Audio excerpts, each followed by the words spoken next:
You've been a raw eater since 1978. Yes. Probably, like most of the people on this planet, you've been eating everything before that. And you've been Yes.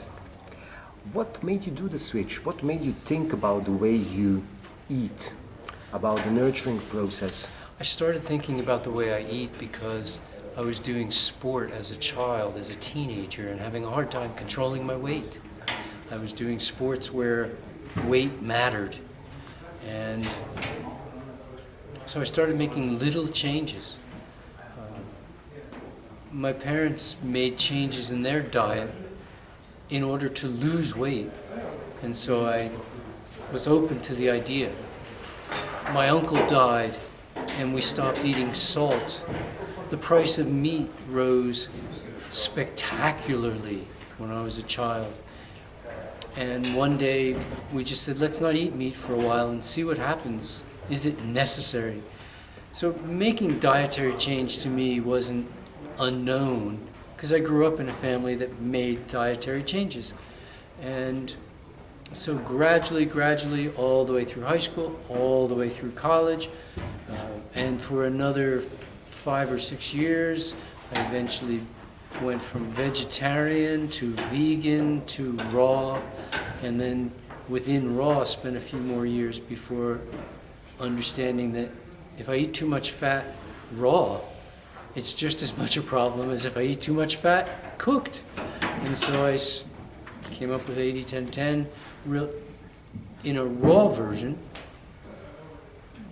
with the full knowledge in advance that the sports scientists and the medical doctors and the health professionals and the retreat centers around the world that claim great success rates were all already using the numbers 80-10-10. They just hadn't said the 80-10-10 diet, but they were all using those same numbers. One of your books presents the new high energy diet recipe guide. Which are the most important guidelines, combinations of foods that create a high energy effect in our bodies and minds? Well, the high energy diet recipe guide actually was the first book that I ever produced. And I'm still proud of that book, but it didn't explain the principles clearly enough, which is why I eventually wrote 80-10-10. The guidelines that I stressed in the high energy diet were those of food combining, because certain foods digest really well together. Peaches and apricots are both what are known as stone fruit. They have a stone in the middle. They digest really well together, even though they're different food. Bananas and oranges are both fruit, but you put the two together and many people will get sour stomach. Broccoli and watermelon are both plants, but if you eat watermelon and broccoli together, you may have digestive distress, foul gases, diarrhea, who knows. Certain foods don't mix real well together. So the concept in high energy diet was to explain food combining well enough so that people would put together combinations of foods that went well. Typically what does not work is if you take very, very sweet things like dried fruit or bananas and put it with very fatty foods like nuts or seeds. It tastes great, but it will leave you with unsatisfactory digestion, foul gas especially. There are other foods that don't go well together. For instance, if we take starchy foods like bread or pasta and put it with exceptionally sweet things, you'll also tend to see that fermentation and gas result. And so, other than this, the combinations aren't that hard to follow. Typically in a more Western kind of a diet, we find that if you were to eat vegetables and a protein food, or vegetables and a starchy food, that it will digest really well together. But if you put the protein and the starch together, this becomes very heavy, what we call stick to your ribs, hard to digest, often gives you indigestion. And this is the foods that we typically eat. This is the meat and bread. This is the pasta and cheese. But these are the combinations that are most difficult to digest. They tend to hang on to you for a long time. You gain weight with them, and you lose energy as a result. If you increase the digestive effort, you lose a sense of energy. Many famous people have called upon your advice to improve their eating habits. You worked with famous people from the entertainment and cultural world, as well as you are yourself a sportsman with a lot of sportsmen. I would like to ask you specifically about two persons. Both are women. One is Martina Navratilova, one of the best ever women tennis players, yes. And one of the players with the longest career, absolutely. She was also the person who has given a very strong emphasis on the food habits, and the first person in tennis to do that. Yes. So can you please tell us what have you worked with Martina Navratilova on? Sure. I worked with Martina during the last year of her professional career. She said she wanted to give everything she possibly could, give it her very best.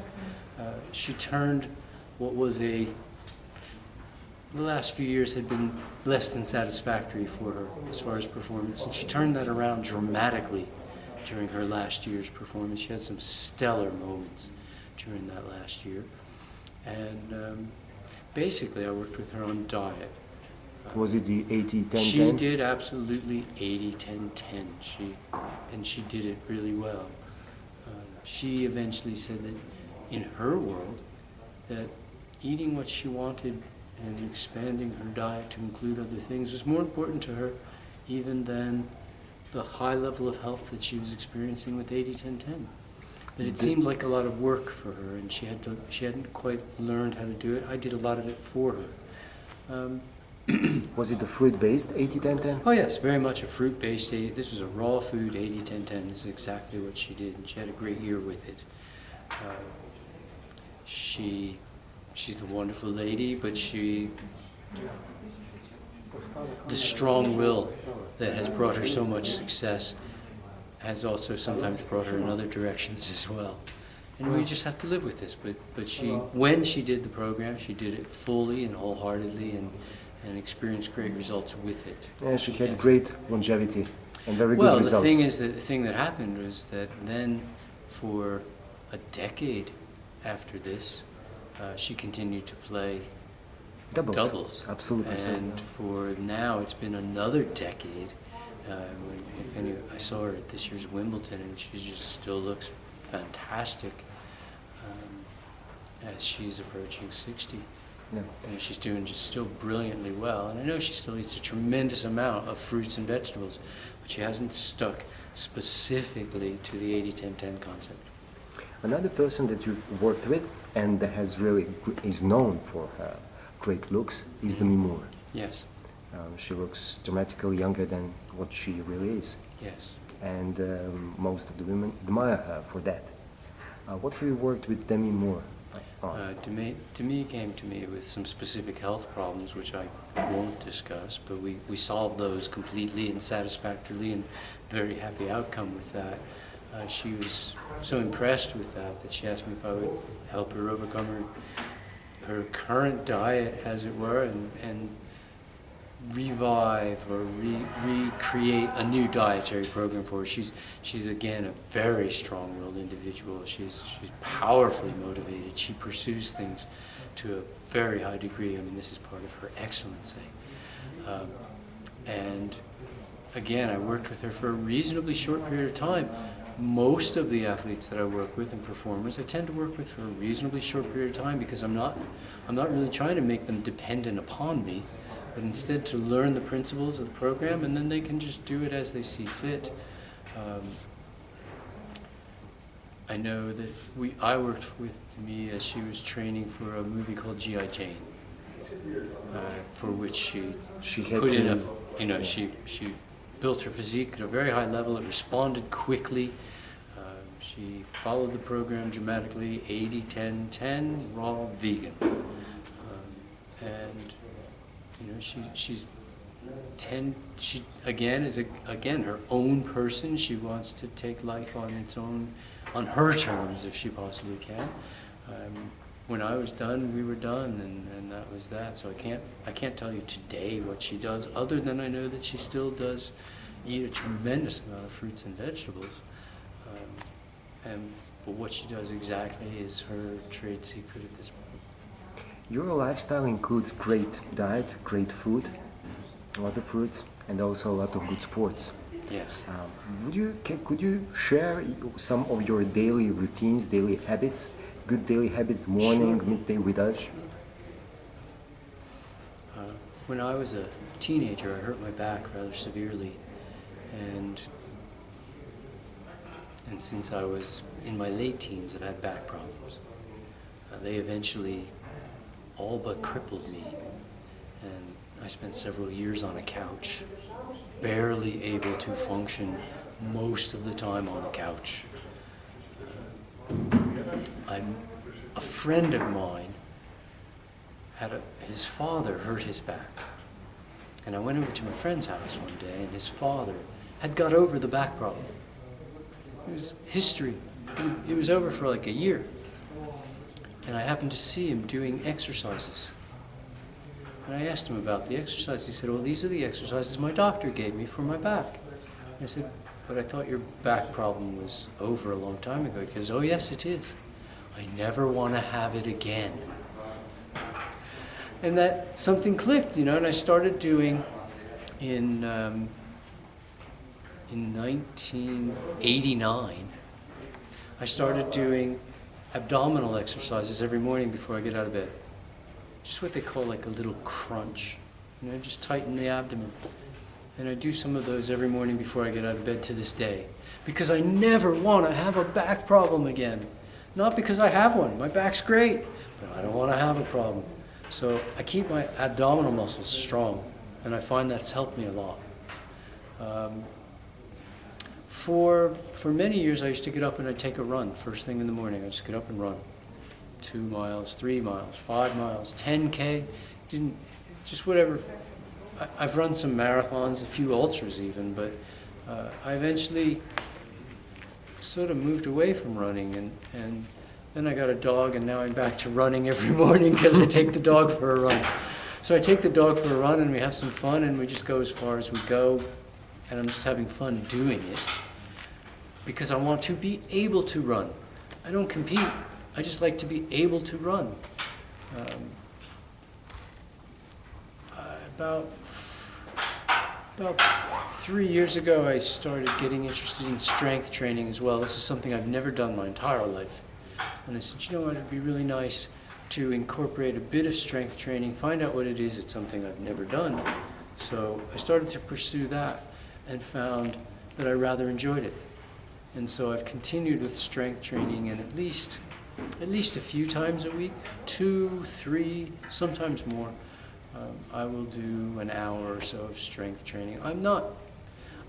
I'm big on fitness, but I don't spend a lot of time at it. I would say in the average year, if I average an hour a day, it's pretty good. If I get much more than an hour a day, it's a real treat. It's a luxury. I sit at a computer all day and type, and so getting some physical activity to me helps me stay sane. Pretty much if it's a game and you're willing to play with me, I'll play. Any physical game. I don't care what the game. I like to play. But I've been enjoying my strength training. I enjoy my running. And these are things I can just do rather than needing a partner to play tennis or needing a team to play football. I can just go do them on my own, and I enjoy them.